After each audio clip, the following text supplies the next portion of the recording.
Cuando llega la hora de hablar sobre los mejores, lo peor que se puede hacer es intentar esculpir una historia ideal, sin fallos ni contratiempos. Esto no solamente menoscaba los esfuerzos de los que escalaron hasta lo más alto de su profesión, sino también les convierte en monumentos de bronce que acumulan el polvo histórico, perdiendo cada vez más su relevancia para las generaciones venideras. El caso de Iván Nikitevich Kožedup, el mejor as de la aviación soviética en la Gran Guerra Patria, es muy ilustrativo. Su nombre y especialmente su sonrisa radiante, muy parecida a la de Yuri Gagarin, con la que conquistaría el mundo entero sin hacer ni un solo disparo, forman parte de la herencia histórica que preserva Rusia sobre aquella hazaña que permitió derrotar al nazismo a pesar de todos los pesares. Sin embargo, el triple héroe de la URSS, galardonado con múltiples premios y simplemente el icono de la aviación rusa, podría haberse clavado en la tierra y quedarse ahí para siempre ya durante su primer vuelo de combate.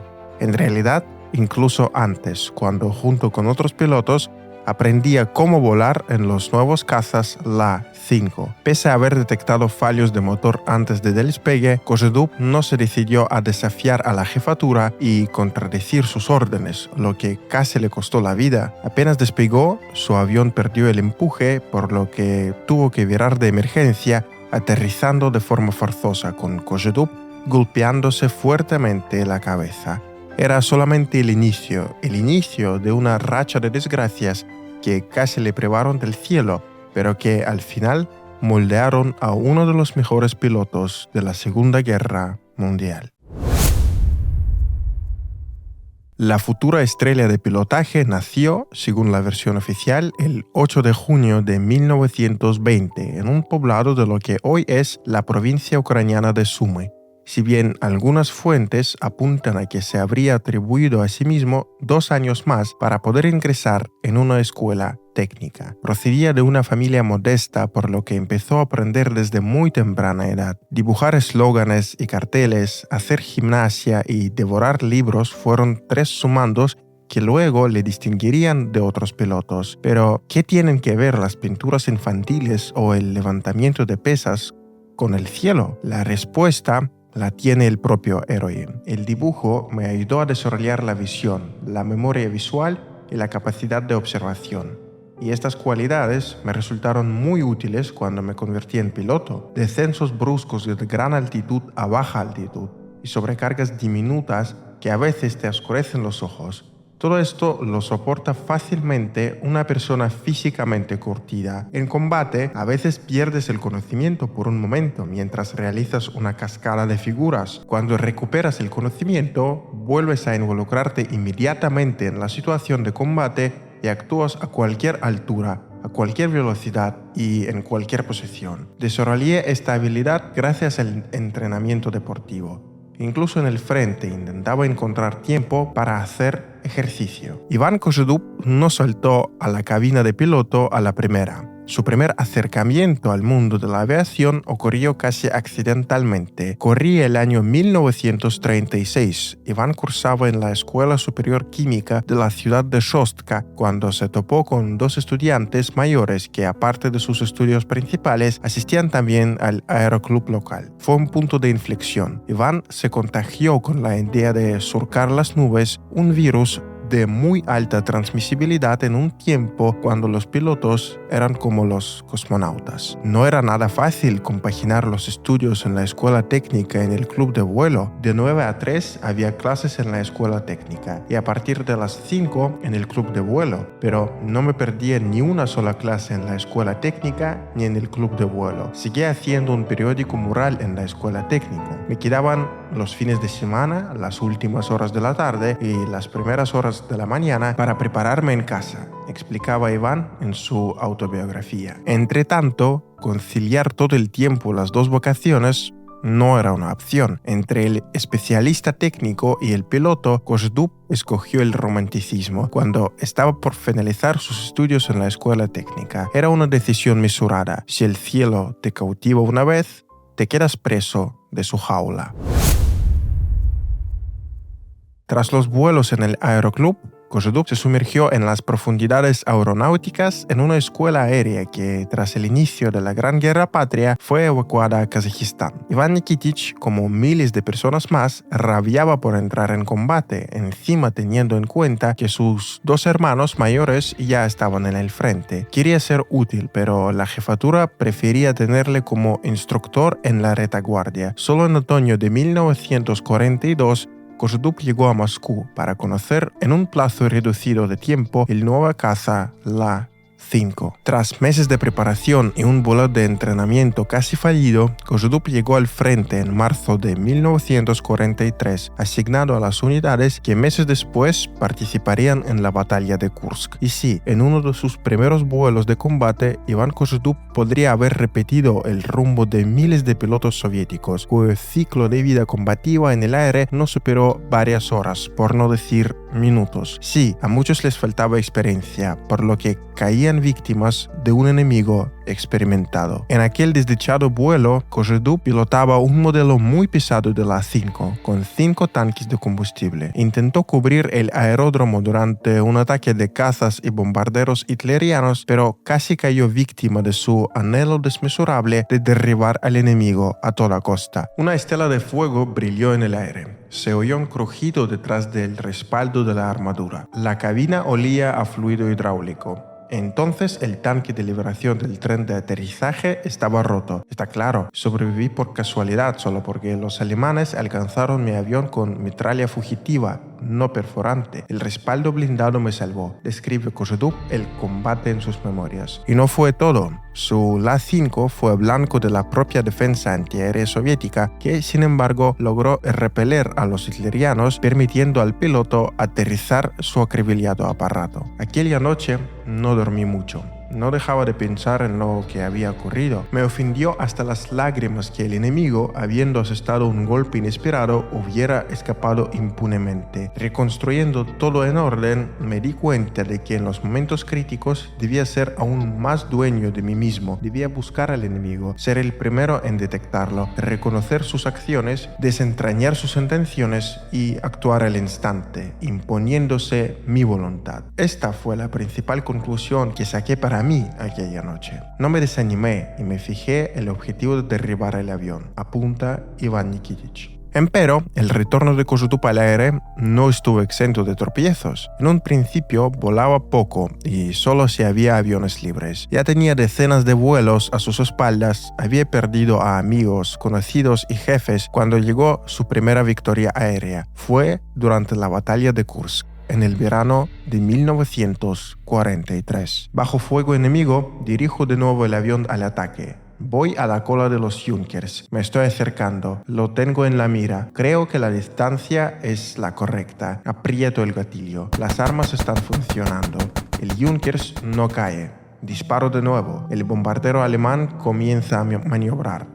Me olvido de todo lo que pasa a mi alrededor. Solo veo a Junkers y sigo disparando. Decidí así: si no lo derribo, le embestiré, casi acercándose al enemigo. El Junkers sigue con sus maniobras. No puede escapar ahora. Otra ráfaga larga. El avión estalla en llamas y cae. Conseguir este primer triunfo aéreo era como quitarse el peso de una montaña de encima para Kozhedub. En una característica combativa que resumía su trayectoria en 1943, se destacaba que realizó 173 tareas combativas, ejecutó 52 combates aéreos, derribando 25 aviones del enemigo. En febrero de 1944, su guerrera ya lucía la primera medalla del Héroe de la URSS. Relatar cada victoria de Iván Nikitich no tiene sentido. Cada una es una novela en sí misma, con la permanente sensación de que todo podría haber acabado con un solo proyectil disparado de un avión enemigo. Pero Kozhedub era suertudo, si bien no es la suerte que forja un piloto, sino los conocimientos y la experiencia. A lo largo de la guerra, Iván Nikitich, que con el aumento de cazas y bombarderos alemanes destruidos ascendía por los escalones de la jerarquía militar, cambió varias veces de avión. Empero, quizá el que más refleje la mentalidad de aquellos días fue un La-5FN que Kožedup recibió en un aeródromo durante los combates en Moldavia y Rumanía en mayo de 1944. Fue un caza construido con los ahorros de un anciano apicultor. La historia ha conservado su nombre, Vasily Viktorovich Konev, que procedía de un kolhoz de la provincia de Stalingrado. Su sobrino pereció en uno de los combates a inicios de la Gran Guerra Patria. Este La-5FN se distinguía de otros al tener inscripciones en ambos lados del fuselaje. Evidentemente, lo notaron no solo los colegas de Kožedup, sino que recibiría una atención especial de sus enemigos. Este avión tiene inscripciones nobles que llaman a las hazañas, pero según datos de inteligencia, se supo que en nuestra zona aparecieron cazadores fascistas en aviones pintados con calaveras y huesos, dragones y otros emblemas del mismo tipo. Nunca antes habíamos visto tales aviones. Se sabe que son pilotados por ases que derivaron muchos de nuestros aviones y de los aliados. Los cazadores no entran activamente en combate, operan desde el lado del sol, atacando normalmente por detrás desde arriba. Hay que castigar a los ases, derribar al menos a uno. Evoca Iván Nikitich las palabras de su jefe de entonces. Tras recibir el avión personalizado, Kožedup sintió una responsabilidad especial e incluso le escribió cartas al apicultor Konev prometiendo sacar a los hitlerianos a patadas con más derribos. En uno de los combates siguientes, el as soviético vio con sus propios ojos que la inteligencia no erraba. Acribilló un caza que tenía calaveras en su fuselaje. Pronto, los pilotos soviéticos ya se burlaban de esta parafernalia, diciendo que con estas pinturas el enemigo cavaba su propia tumba de antemano. Corrían los meses finales de una guerra que, según planeaba Hitler, debía haber llegado a su fin en cuestión de meses, con una total derrota de los soviéticos. Empero, en febrero de 1945, el Ejército Rojo daba ya los pasos finales para apretar la soga al cuello nazi. Kožedup, ya 2 veces héroe de la URSS, surcaba ya cielos lejanos a su patria. Desde la zona de Poznań volábamos 175 kilómetros detrás de las líneas enemigas a baja altura, al límite del combustible. Mirando la tierra alemana a lo lejos, pensaba en mi patria. Recordaba las cenizas, los pueblos quemados por los invasores nazis, las ruinas de nuestras ciudades y de las polacas. Apunta Iván Nikitich en su autobiografía.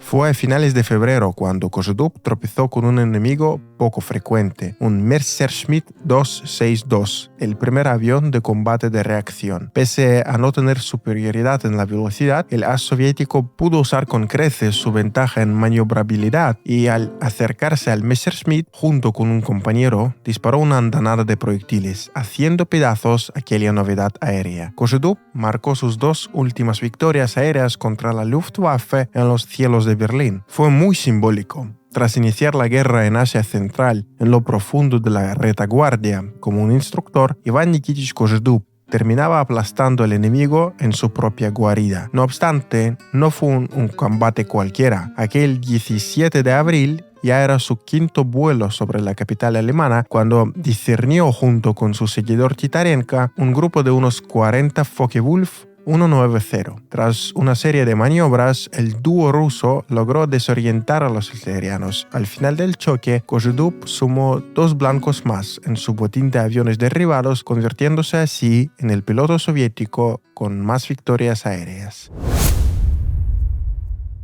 Según la crónica oficial, Kožedup completó 330 vuelos de combate con un total de 120 combates aéreos y 62 victorias. Sin embargo, fiarse del registro oficial no es una táctica que lleva siempre a buen puerto. Fuera de los libros, es un hecho incuestionable que en abril de 1945, Iván Nikitich derribó 2 cazas estadounidenses F-51 Mustang. En aquel combate, Kožedup ahuyentó a un par de cazas hitlerianos que planeaban atacar un grupo de bombarderos estadounidenses B-17, más conocidos como Fortaleza Volante. Empero, segundos después, fue atacado por un grupo de cazas estadounidenses que cubrían a los suyos y, al parecer, se confundieron. ¿Atacar a quién? ¿A mí La ráfaga era larga, desde una gran distancia de 1 kilómetro, con proyectiles trazadores brillantes, a diferencia de los nuestros y los alemanes. Debido a la larga distancia, se podía ver el final de la ráfaga curvándose hacia abajo. Me di la vuelta y, acercándome rápidamente, ataqué al americano extremo. Por el número de cazas en la escolta ya comprendí de quién se trataba. Algo explotó en su fuselaje, empezó a echar humo y descendió hacia nuestras tropas. Luego ataqué al siguiente. Mis proyectiles dieron en el blanco. El avión explotó en el aire, recordaba Koželup décadas después en una conversación que se cita en el prefacio de su autobiografía.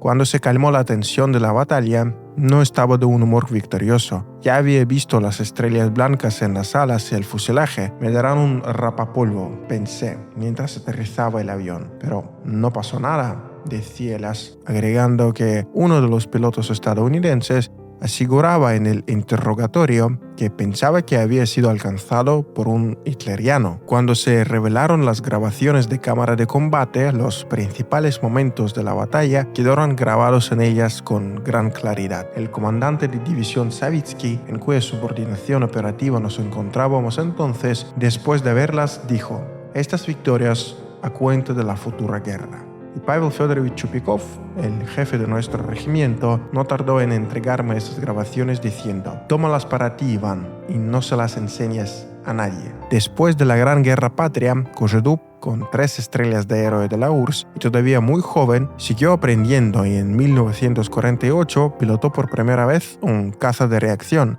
Luego participaría en la Guerra de Corea, si bien ya comandaba una división aérea con la prohibición explícita de la Jefatura Suprema de cumplir tareas de combate personalmente. Pero esta es ya otra historia.